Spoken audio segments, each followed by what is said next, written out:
여러분의 인생의 목적은 무엇입니까? 아마 나름대로 생각하시는 것, 계획하시는 것 다 있을 것입니다. 그런데 우리의 생각이 어떻든지 간에 오늘 우리가 읽은 본문에서 성경은 우리를 향한 하나님의 목적을 이렇게 말합니다.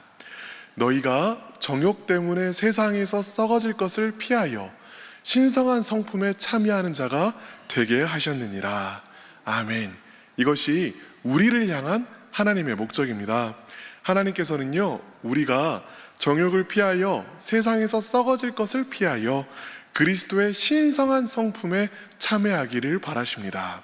우리를 그리스도의 신성한 성품으로 빚어가는 것이 하나님의 뜻이라는 것이지요. 그렇다면 여러분들은 하나님의 목적대로 삶이 변화되어 가고 계신지요? 성도님들과 상담을 하다 보면은요, 그리스도인이 된 이후에 가장 고민하는 문제 중 하나가 변화되지 않는 삶의 문제라는 것을 곧 알게 됩니다. 변화되지 않는 삶의 문제로 고민하다 보면 내 믿음이 정말로 참된 믿음일까 고민하게 되지요. 그러면서 신앙의 깊은 침체기로 빠져들기도 합니다.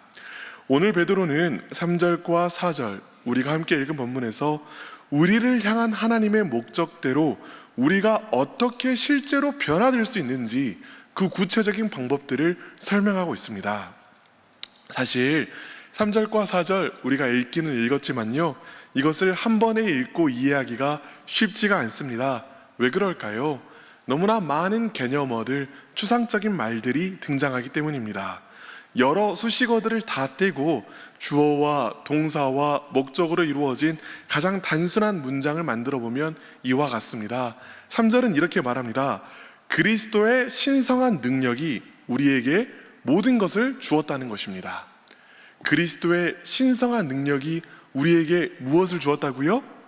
네, 모든 것을 주었다라고 이야기를 합니다. 그리고 4절은 이렇게 이야기합니다. 그리스도께서 우리에게 약속을 주셨다. 그리스도께서 우리에게 약속을 주셨다. 그러니까요, 3절과 4절을 요약하면 이와 같습니다. 하나님께서 우리에게 우리 삶의 실제적인 변화를 위하여 주신 것이 있다는 것입니다. 이 두 절의 말씀을 제대로 이해하기 위해서는 그렇다면 하나님께서 우리에게 주신 것이 뭐냐, 우리가 받은 것이 무엇이냐, 이것을 잘 이해해야 한다는 것이죠. 3절은 우리가 모든 것을 받았다라고 이야기를 하며 4절은 우리가 하나님께로부터 약속을 받았다라고 이야기를 합니다. 그리고 우리가 받은 것이 무엇인지를 아는 것에 우리 삶의 변화가 달렸습니다. 우리가 무엇을 받았는지를 제대로 알면 우리 삶의 변화가 온다라는 것이지요. 우리는 오늘 이 관점으로 3절과 4절을 살펴보려고 합니다. 먼저 3절을 보도록 하겠습니다. 하나님께서 우리에게 무엇을 주십니까? 여기 보면은요, 생명과 경건에 속한 모든 것을 주신다라고 이야기를 합니다. 생명과 경건에 속한 모든 것을 주신다. 생명은 하나님의 활동하심입니다.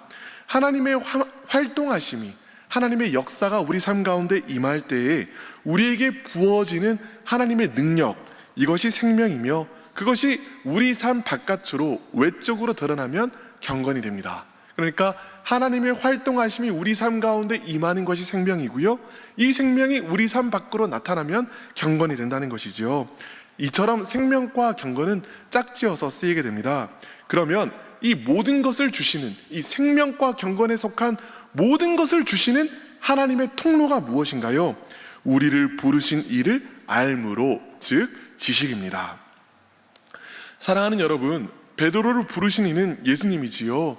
예수님께서 너를 사람을 낚는 어부가 되게 하리라 라고 하실 때 베드로는 예수님을 따랐습니다. 그리고 베드로는 예수님을 따라다니면서 예수님과 교제해 나가면서 점점 더 예수님을 사랑하게 되었고 예수님이 어떤 분이신지 참으로 알게 되었습니다. 그러면서 베드로는 점차 예수님을 인격적으로 친밀하게 경험해 나가게 되었지요. 예수님을 베드로가 참으로 알았다라고 말할 수 있겠습니다. 이때의 알문, 이때의 지식은 우리로 따지자면 참된 믿음과 같습니다. 여러분이 예수님을 믿는다면 그저 지식이 아니라 나를 향한 그리스도의 영광과 덕을 고백한다면 여러분은 바로 이 지식, 그러니까 생명과 경건에 속한 모든 것을 받을 수 있는 지식을 가지고 있는 것입니다. 사랑하는 여러분, 예수 그리스도를 여러분의 구원자로 믿으십니까? 예수 그리스도가 여러분의 구주 되십니까? 그렇다면 여러분 안에 생명과 경건에 속한 모든 것을 가지고 있다는 것이지요. 이렇게 생각해 보면 이해가 쉬울 것 같습니다. 하나님께서는요, 생명과 경건에 속한 모든 것을 우리에게 주셨습니다. 하나님께서는 생명과 경건에 속한 모든 것을 우리에게 주셨어요. 그럼 이 생명과 경건에 속한 모든 것이 우리에게 임하는 통로가 무엇입니까? 하나님을 아는 지식이라는 것입니다. 그런데 여기에서 중요한 것이 있습니다. 바로 오늘 성경 본문에 등장하는 주셨으니라는 이 한 단어입니다. 헬라어에서요, 이 주셨으니라는 단어는 완료형입니다. 예를 들어 볼게요. 나는 교회에 왔다. 이 말을 헬라어로 표현하면 완료형이 됩니다. 과거에 교회에 왔을 뿐만 아니라, 들어왔을 뿐만 아니라 지금도 교회에 있다라는 말이지요. 마찬가지로 오늘 본문에서 생명과 경건에 속한 모든 것을 우리에게 주셨다라고 이야기하는 것은요, 예수님을 믿고 아는 우리 안에 생명과 경건에 속한 모든 것이 이미 있을 뿐만 아니라 지금도 존재하고 있다라는 말입니다. 우리가 이 사실을 알 때, 그러니까 생명과 경건에 속한 모든 것이 우리 안에 이미 있다는 이 사실을 알 때, 그러니까 믿을 때 주님께서 주시는 능력과 권능이 나의 것이 되는 것입니다. 이 시점에서 아마 신학을 공부하신 분이시라면 이미와 아직의 도식을 생각하실지도 모르겠습니다. 예수님께서는 이 땅에 궁극적인 승리를 우리에게 주셨지요. 그러나 이 승리가 아직 완성된 것은 아닙니다.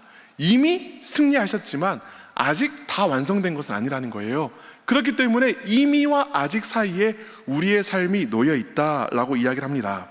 이미 이루어진 승리와 아직 이루어지지 않은 승리 사이에 우리가 끼인 삶을 살고 있다라는 것이지요.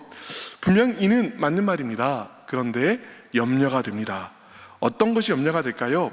아직 이루어지지 않은 것들에 대한 강조는요, 이것이 언젠가는 기필코 기어이 이루어지고야 말 것이라는 믿음의 고백이어야만 합니다.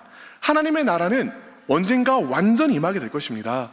모든 눈물을 닦아줄 날이 오실 것이고요, 모든 것은 회복될 것이고 또한 치유될 것입니다. 그런데요, 실상 이 아직에 대한 이야기를 어떻게 하고 있냐면 체념의 고백으로 할 때가 참 많습니다. 그토록 아직은 강조하는데 이미 이루어진 것에 대한 강조는 점점 사라지게 됩니다. 우리는 거룩하게 못 살아. 왜? 아직 이루어지지 않았으니까.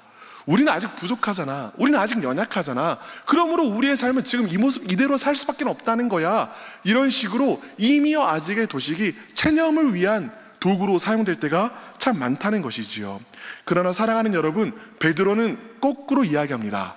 하나님께서 이미 경건과 생명에 속한 모든 것을 우리에게 주셨다라고 이야기를 합니다. 왜 그렇게 이야기할까요? 이미 이루어진 것을, 여러분, 이미 우리 삶 가운데에서 하나님께서 주신 것을 믿을 때 삶의 변화가 비로소 시작되기 때문입니다. 특별히 오늘 본문은 생명과 경건에 속한 모든 것이 우리에게 부어졌다라고 이야기하고 있지요. 남김없이 다 우리의 것이 되었다라는 것입니다. 사랑하는 여러분, 여러분들은 하나님께서 여러분에게 생명과 경건에 속한 모든 것을 남김없이 아낌없이 다 부어주셨다는 사실을 믿으십니까? 그리고 생명과 경건에 속한 모든 것이 이미 우리의 것이 됐다는 것을 믿으십니까? 아마 망설이게 되실 것입니다. 왜죠? 내가 내 자신을 보면 도무지 그렇지 않기 때문입니다. 나는 생명과 경건으로 충만하기보다는 육신의 정욕에 휩싸일 때가 많습니다. 죄의 충동을 이기지 못하고 넘어질 때가 많습니다. 여전히 미워하고 시기하고 질투하면서 끊임없이 좌절하고 절망할 때가 많습니다. 그리하여 나중에는 사람의 삶이 다 그렇지 뭐, 그래도 괜찮아, 그래도 구원은 받겠지 뭐 라고 말하면서 스스로를 위로하곤 합니다. 그렇기 때문에 생명과 경건에 속한 것이 이미 우리에게 주어졌다는 것을 결단코 믿지 못하게 된다는 것이지요. 내 눈으로 볼 때 내가 그런 사람이 아니기 때문입니다. 내가 그런 사람이라고 말하면, 생명과 경건에 속한 모든 것이 이미 내게 주어졌다라고 말하면 그걸 비웃을 사람이 너무나 많기 때문입니다. 새로워진 나를 믿음으로 바라보지 못하고 과거의 내 모습으로 지금도 나 자신을 바라보는 사람은 지금까지 살아온 상황과 환경이, 과거의 삶이 자기 자신을 미래에도 지배하도록 허용하는 사람들입니다. 그리하여 예수님을 믿고 용서받았다는 것을 믿으면서도 받은 용서는 금방 잊어버리게 됩니다. 그러면 삶이 변화가 될까요? 아니요, 절대로 변화되지 않습니다. 오히려 과거에 지금까지 살아온 습성 그대로 미래의 삶을 살아가게 되는 것이죠. 베드로는 이런 사람을 비판합니다. 이런 사람들이 맹인과 같다는 것입니다. 내 삶에 이미 변화가 시작된 이 변화는 바라보지 못하는 맹인과 같다는 것이죠. 이런 것, 거룩한 삶, 경건한 삶, 이런 것이 없는 자는 맹인이라, 멀리 보지 못하고 그의 옛 죄가 깨끗하게 된 것을 잊어버렸느니라. 사랑하는 여러분, 이제 사람이, 여러분이 살아온 과거가 여러분을 빚어가는 것이 아니라 하나님의 말씀이 여러분을 빚어가도록 허용하시기를 바랍니다. 하나님의 말씀이 여러분을 향하여 무엇이라고 말합니까? 생명과 경건에 속한 모든 것을 우리에게 주셨다라고 이야기를 합니다. 그렇다면요, 여러분, 하나님의 말씀이 그렇게 말한다면요, 여러분, 지금 내가 보기에 내 삶은 그렇지 않을지라도, 여전히 죄의 유혹은 맹렬할지라도 오직 말씀이 그렇게 말하기 때문에 생명과 경건에 속한 모든 것이 내게 있다라고 고백해야 하는 것입니다. 그렇게 고백할 때에 비로소 믿음의 삶이 시작되는 것이지요. 바울이 말한 믿음의 삶의 핵심이 바로 여기에 있습니다. 로마서 6장 11절에서 바울은 이렇게 이야기합니다. 이와 같이도 너희도 너희 자신을 죄에 대하여서는 죽은 자요 그리스도 예수 안에서 하나님에 대하여서는 살아있는 자로 여길지어다. 여러분, 바울이 말하는 것이 무엇입니까? 상황과 환경과 관계없이, 너의 과거와 관계없이 그리스도 예수 안에서 자기 자신을 죄에 대하여는 죽은 자로, 하나님에 대하여는 살아있는 자로 여길지어다, 여겨야 한다라고 이야기하는 것입니다. 이 여겨야 한다는 말은 헬라어로는 로기조마이라고 하는데요, 지금 내가 그렇지 않은 것처럼 느껴질지라도 그런 것으로 바라보라 라는 말의 의미입니다. 이것은요, 바울이 말하는 이 고백은요, 상황과 환경과 과거가 나를 빚어가게 하는 것이 아니라 하나님의 말씀이, 주님의 말씀을 통해서 이미 이루신 것이 나를 빚게 하는 삶을 살아라 라고 말하는 것이지요. 사랑하는 여러분, 사람들이요, 흔히 자기 힘으로는 살아서는 안 되고 하나님을 믿는 믿음으로 살아야 한다라고 말하는 것을 참 많이 듣게 됩니다. 내 힘이 아니라 하나님의 힘으로, 믿음으로 살아야 된다고요. 그런데 그럼 그 믿음으로 사는 삶이 도대체 무엇입니까? 여러분, 이 믿음으로 사는 삶이란요, 하나님의 말씀을 믿는 삶입니다. 하나님의 말씀이 생명과 경건에 속한 것이 내게 있다라고 말씀하시면 그 말씀을 믿는 삶입니다. 그리고 그때 그 말씀이 내가 그대로, 정말 그 말씀대로 살아갈 수 있는 생명과 능력이 되는 것을 경험하는 삶입니다. 그런데 여러분, 상황과 환경을 바라보잖아요. 그러면 나는 이전과 달라진 것이 하나도 없는 것처럼 느껴져요. 내 안에 죄의 충동은 그대로 있고 나는 여전히 용서받지 못했으며 여전히 세상 가운데 있는 것처럼만 느껴진다는 것이죠. 이때에는 지식을 통해 또 믿음을 통해 주어지는 능력이 전혀 작동하지 못하게 됩니다. 왜죠? 내가 믿는 것이 없으니까요. 변화되었다는 것을 믿지 못하고, 용서받았다는 것을 믿지 못하고, 의롭게 됐다는 것을 믿지 못하니까 그 믿음이 작동하고 믿음이 우리 삶 가운데 역사할 그 순간을 허용하지 않게 되는 것입니다. 그럼 이 사람들은 어떤 삶을 살아가게 되는 것이죠? 내가 아직 얻지 못한 죄의 용서를 스스로의 힘과 능력으로 얻어나가려는 삶을 살게 됩니다. 내가 아직 의로워지지 못한 그 의를 스스로의 힘으로 얻어내려는 삶을 살게 됩니다. 믿음과는 관계없이 내 힘과 내 능력으로 죄 용서를 받고 의로워지려는 삶을 살게 된다는 것이죠. 이들의 마지막이 어떻게 될까요? 결국에는 절망하고 포기하고 맙니다. 왜요? 내 힘으로는 거룩해질 수 없거든요. 내 힘으로는 죄 용서를 받을 수 없거든요. 그런데요, 말씀을 믿으면 어떻게 될까요? 하나님의 말씀을 있는 그대로 믿으면 나는 이전과 달라진 사람이 됩니다. 하나님의 말씀은 이렇게 말합니다. 그런즉 누구든지 그리스도 안에 있으면 새로운 피조물이라. 이전 것은 지나갔으니 보라, 무엇이 되었도다? 새 것이 되었도다 라고 이야기를 합니다. 하나님의 말씀은 무엇이라고 이야기합니까? 우리가 예수 그리스도 안에서 새로운 피조물이 되었고 또 죄를 용서받았고 이미 의로워졌다라고 이야기를 합니다. 생명과 경건에 속한 모든 것을 이미 받았다라고 이야기를 합니다. 그렇다면요, 여러분, 남들이 비웃어도 내 스스로 민망해도 하나님의 말씀이 주장하는 그 모습 그대로의 내가 진정한 나라는 사실을 받아들이고 인정해야 합니다. 그때 우리는 이미 용서받은 자로서 거룩한 삶을 살아가게 되고요, 의로워진 자로서 의롭게 살아가게 됩니다. 믿음을 통해서 하나님의 능력이 내게 임하는 것을 경험하는 삶을 살아가게 된다는 것이죠. 여러분, 되어지지 않은 채로 되어지기 위하여 노력하는 삶은 내 힘과 내 능력으로 사는 삶입니다. 그러나 말씀을 통하여 이미 이루어진 것을 믿고 사는 삶은 그 말씀을 통해 공급해 주시는 힘과 능력으로 실제로 변화되는 삶을 살아가게 된다는 것입니다. 지금까지 우리가 3절을 살펴보았죠. 3절의 내용의 핵심이 무엇입니까? 능력의 하나님께서 예수 그리스도를 아는 지식과 믿음을 통하여 우리에게 생명과 능력에 속한 모든 것을 이미 주셨다라는 것이었습니다. 이 내용이 4절에서 비슷하게 반복되고 있습니다. 하나님께서는 우리에게 세상에 썩어질 것을 피하여 신성한 성품을 주실 것이라는 이야기입니다. 그런데 그 방법이 무엇이죠? 우리에게 약속을 주심을 통해서 우리의 삶에 신성한 성품을 이루어 가십니다.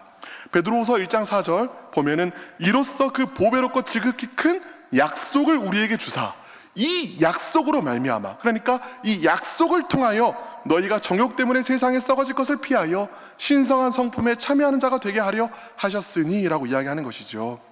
이 약속이 무엇인지에 대해서는 우리가 이로써라고 말하는 그 단어를 통해서 알 수 있습니다. 여기서 말한 이로써는요, 제가 찾지는 않겠지만 3절에서 말하는 그리스도의 영광과 덕을 의미합니다. 예수님께서 그분의 영광과 덕으로 우리를 부르실 때 주어진 약속, 이는 4절 후반부에서 말하는 것처럼 이 세상에서 썩어질 것을 피해 신성한 성품에 참여하는 자가 되고야 말 것이라는 약속입니다. 예수 그리스도의 그 선하신 성품이 나의 성품이 되고야 말 것이라는 약속입니다. 심지어 칼뱅은 이렇게까지 말합니다. 우리를 조만간 하나님과 같이 되게 만드는 것이 복음의 목적이다. 실로 그것은 일종의 신성화이다. 자기 실현적 예언처럼요, 하나님께서는 우리가 될 미래의 모습을 제시하시고 약속으로 제시하시고 이 약속을 믿는 자에게 바로 그 약속대로 이루어지리라 라고 이야기하십니다. 이렇게도 표현할 수 있겠습니다. 하나님께서는요, 약속을 통해, 즉 미래에 되어질 우리의 모습을 통해 우리의 현재를 빚어가십니다.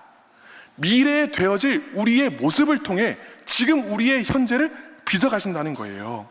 3절에서 우리는 이미 받은 것을 알 때, 이미 주어진 것을 알 때 삶을 변화시키는 능력으로 살아갈 수 있다는 것을 배웠습니다.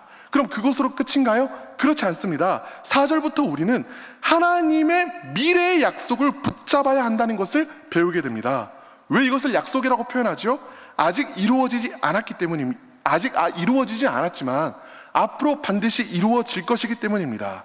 또한 약속은 개인적인 관계에서 맺는 것이지요, 약속은 너랑 나랑이 맺는 것입니다. 하나님의 약속이, 우리가 하나님의 그리스도의 성품을 닮아갈 것이라고 약속하시는 이 약속이 나를 향한 하나님의 약속이어서 내 삶에 이루어질 것을 믿는 자들이 이 약속을 소유한다는 것입니다. 사랑하는 여러분, 미래의 여러분들이 어떤 모습이 될지 한번 생각해 보시길 바랍니다. 그리스도 안에서 우리는 자기의 영광과 덕으로서 자신을 부르신 우리의 주 예수 그리스도, 그분을 닮은 자로 빚어지게 될 것입니다.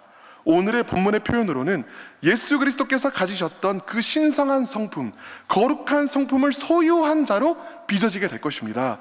이제 그 모습이, 예수 그리스도를 닮은 미래에 빚어질 그 모습이 참된 나임을 믿으시길 바랍니다. 그리고 내 삶의 행동을 그것에 맞춰 나가시길 바랍니다. 미래의 나를 어떻게 상상하십니까? 여전히 똑같은 죄 가운데 빠져서 허우적거리는 모습으로 상상하십니까? 안타깝지만 그 상상대로 될 것입니다. 그러면 반대로 죄를 이겨내는 강건한 믿음의 사람이 될 것으로 믿으십니까? 그렇다면 그 믿음대로 될 것입니다. 우리의 추상적인 상상이 아니라 하나님의 약속의 말씀을 단단히 붙잡으시길 바랍니다. 그 확정된 미래를 바라보면서 오늘의 결단을 내리는 것이지요. 하나님께서 우리를 그 모습대로 빚어갈 것이기 때문입니다. 죽음 앞에서 자신의 모습을 상상해 보신 적이 있습니까? 죄를 의연히 이겨내며 하나님 안에서 영적으로 거룩하며 온전한 자가 되기를 바라지 않으십니까? 그리스도를 닮은 그 모습을, 하나님께서 주시겠다고 약속하신 그 모습을 상상해 보시길 바랍니다. 또한 천국에서 누릴 영화로운 모습을 생각해 보시길 바랍니다. 인간이란 여러 가지 상황과 환경 가운데 선택을 내림으로써 빚어지는 존재이지요. 그리고 그 모습에 맞는 선택을, 최후의 나의 모습에 맞는 선택을 지금 현재 삶 가운데 내려가시길 바랍니다. 그리하여 이 약속을 통해 기어이 우리를 그 거룩한 자로 빚으실 것이라는 이 약속을 통해 하나님께서 우리를 실제로 빚어가시는 것을 경험하시길 바랍니다. 이 선택과 결단들이 우리가 지금 가는 길들이 옳은 길임을, 우리의 믿음이 참된 믿음임을 증명해 나가게 될 것입니다. 이제 설교를 정리하려고 합니다. 하나님께서는 우리를 어떻게 빚으십니까? 이미 주신 것으로 빚으십니다. 또한 앞으로 반드시 주실 약속으로 빚어가십니다. 그리스도께서는 이미 생명과 경건에 속한 모든 것을 우리에게 주셨습니다. 또한 앞으로 우리를 그리스도의 신성한 성품을 품은 자로 빚어가실 것입니다. 확정된 점 2개가 이렇게 찍힌 것이죠. 우리는 새로운 피조물이 이미 되었으며 앞으로 그리스도의 성품을 닮아갈 자로 빚어지게 될 것입니다. 그리고 점과 점 2개를 이으면 선이 됩니다.